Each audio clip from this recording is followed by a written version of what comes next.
What's going on YouTube? It's George, also known as the Friendly Fragrance Apprentice, here today, and I'm back. Did you miss me? Of course you did. I'm truthfully super excited to be back, and I'm not going anywhere anytime soon. I've got a lot of videos lined up, a lot of cool ideas, a lot of cool reviews. I've still got a couple of surprises. I've been testing a few fragrances under the radar, and I'm going to be giving them to you really soon in the upcoming weeks. Now, of course, there are going to be certain naysayers who are going to be like, George, why is the Fragrance Apprentice back? We don't need you. Why did you decide to come back? Well, you see, the thing is, the truth of the matter is that I'm not the fragrance reviewer that Gotham needs right now, but I'm the fragrance reviewer that Gotham deserves, that it needs to. I'm the fragrance reviewer. I don't know, man, maybe I should stop drinking the CK1 Red.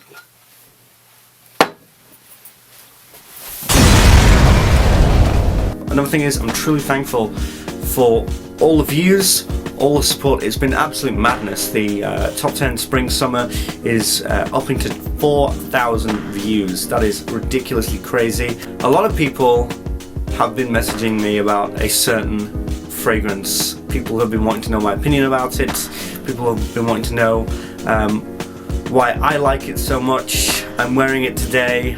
It is, what is it? It's, I don't know, I don't think it's very special, is it? Oh, that's right, it's the King!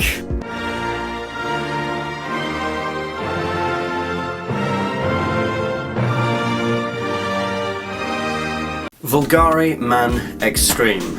Everybody has been asking me about it, asking me, of course, the big question, why was it and why is it your number one? Yes, it is still, without doubt, months later, my number one spring and summer of 2014.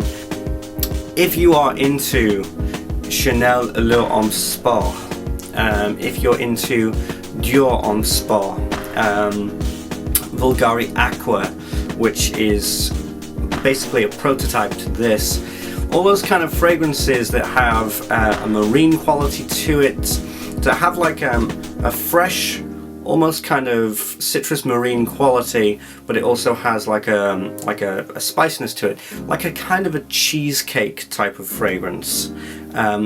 That's what I was always sort of outwardly looking for, if that makes any sense. This is true honest perfection in the ways of the smell, in the ways of virtually everything, from the design outside of the bottle to the juice within inside the bottle. I'm talking compliments, composition, overall smell, all that kind of thing. It's quite a beautiful journey, and it is certainly a hype train. So let's get into it, shall we? I'm not a big 100ml buyer. I think that 100 milliliters, going for all 100 milliliters in a collection is very wasteful.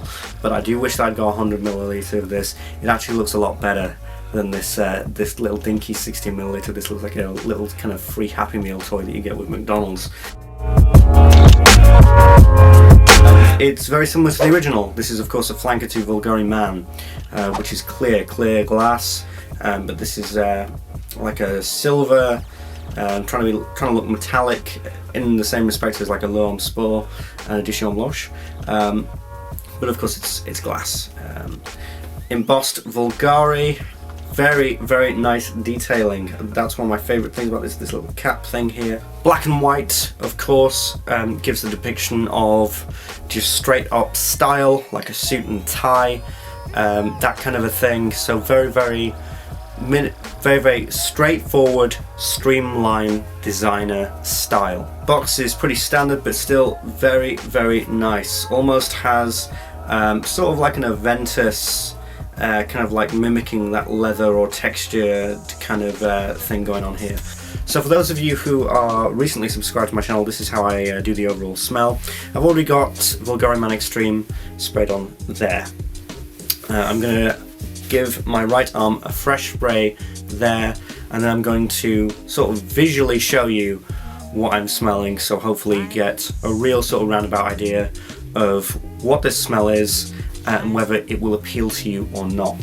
So I've got Mr. Bvlgari Man Extreme, one of my favourite smells ever, and I'm going to enjoy and love every second of this. So this fragrance comes in 3 acts. let's go with Act 1. Now, you have to understand that when I first smelled this, I saw it in the store. I was a bit reluctant to smell it because I've got on-off relationship with Bvlgari, but it's just this damn opening that is just absolutely like made me fall in love. So I call this the Marine Citrus Sunshine Act or stage. Okay, so we first get grapefruits, but it's also with bergamot and this really kind of genuine aquatic note. Now I've looked on for Grammatical, and apparently there is cactus juice in this fragrance, which, yeah, exactly, it's crazy, right? But I think that is what is causing this very, very genuine kind of aquatic blue smell. But you've got the grapefruit, you've got the aquatic smell, you've got the bergamot, you've also got this spice, which is the cardamom, and it's just beautiful. It is just exactly just how it's supposed to be. That is how you're supposed to make a summer fragrance. That is how you're gonna literally like reel me in with a summer fragrance. You just get magic. You just get the epitome of how a beautiful summer fragrance should be. It's a very attractive smell. I'm just gonna flat out say it. This is an extremely attractive smell. It's got the correct combination of sweetness, but also kind of savory with the spices. Beautiful blending. This opening is ridiculous. Second stage is quite an event. It is the warm citrus. Now, here we have grapefruits and the cardamom. We also get amber, and I'm not sure, this isn't listed on the notes, but I'm getting an orange vibe, almost to the point of bubblegum, but refraining. It could go into bubblegum, but it's not. It's got sweetness, but it's not full on. We're not going into kind of any whatsoever 1 million territory at all. 1 million territory at all.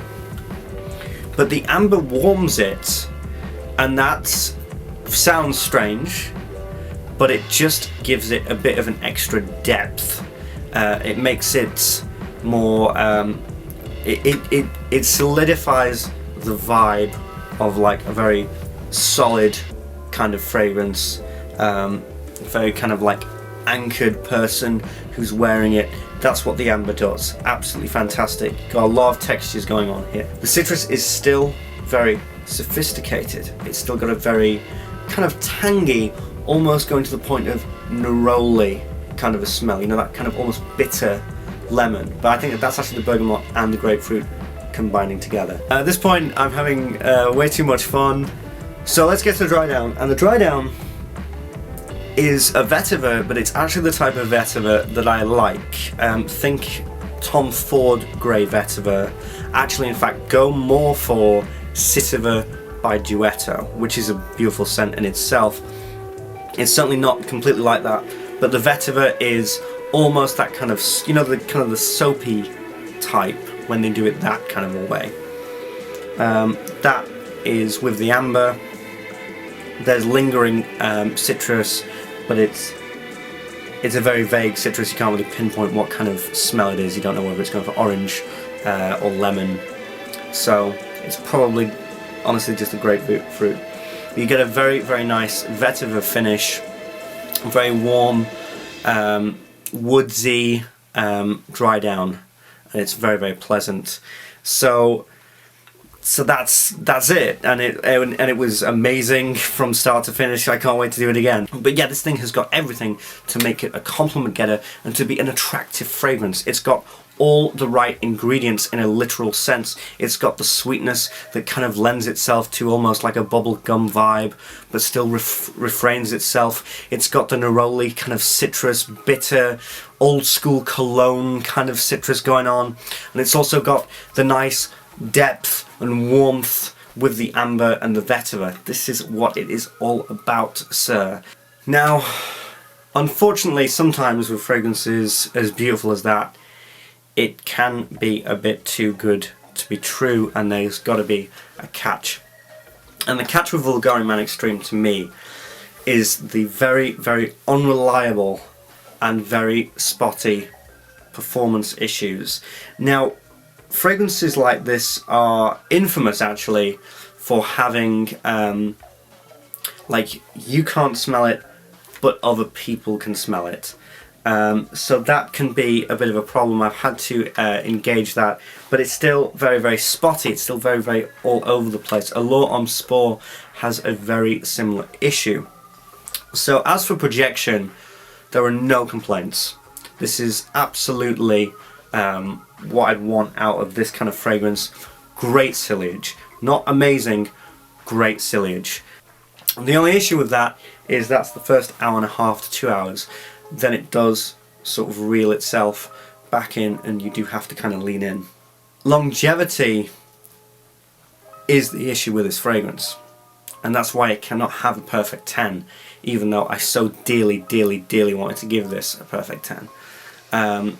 It's fantastic for summer fragrances, but I personally I want to know what I'm getting from this. With longevity, it's 6 to 10 hours, and what I mean by that is that sometimes for me, after about 5 to 6 hours, I just can't smell it, but on other days I can, and it's going up to like 8, 9 or 10 hours, and I don't know what I'm doing differently. I don't know if I'm showering differently, if I'm breathing differently, or if I have to do a certain kind of magical spell to make it last longer, but that is just too unpredictable.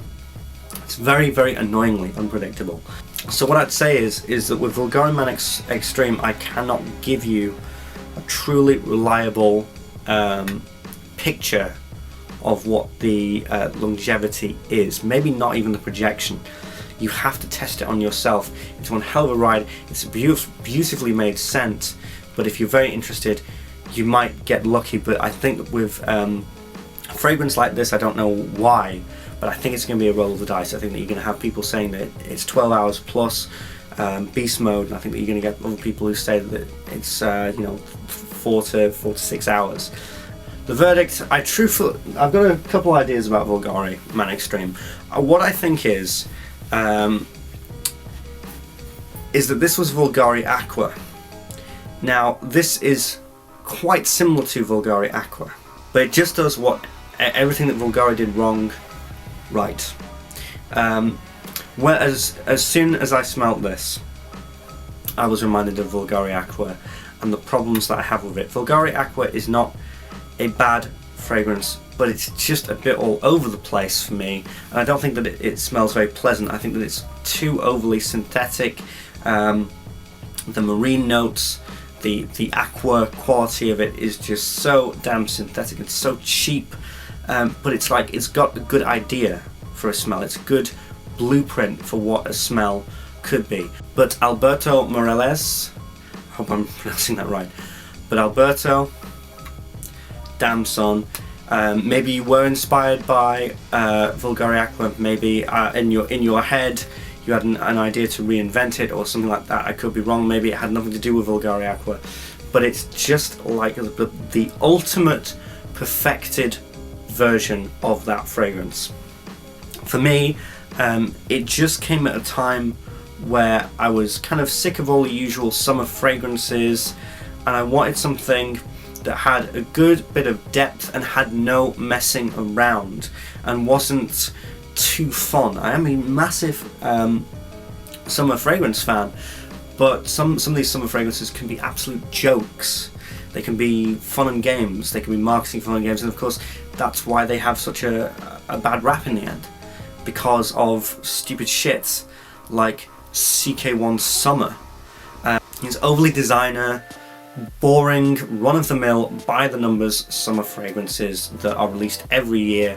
I was getting sick and tired of them. I was getting sick and tired of them coming into the store, and then I was literally blessed by smelling this one and going, finally, like a designer who takes the idea of a summer fresh fragrance seriously again. It has a very bold, refined and restrained and attractive quality that just has like this fragrance, and therefore the wearer has its shit together. So that was Bvlgari Man Extreme. It's good to be back. I've got quite a few fragrance reviews lined up in the near future, coming a lot sooner than you think. I can't do the salute yet, not time yet. But it's good to see you back. I hope that you're adequately hyped.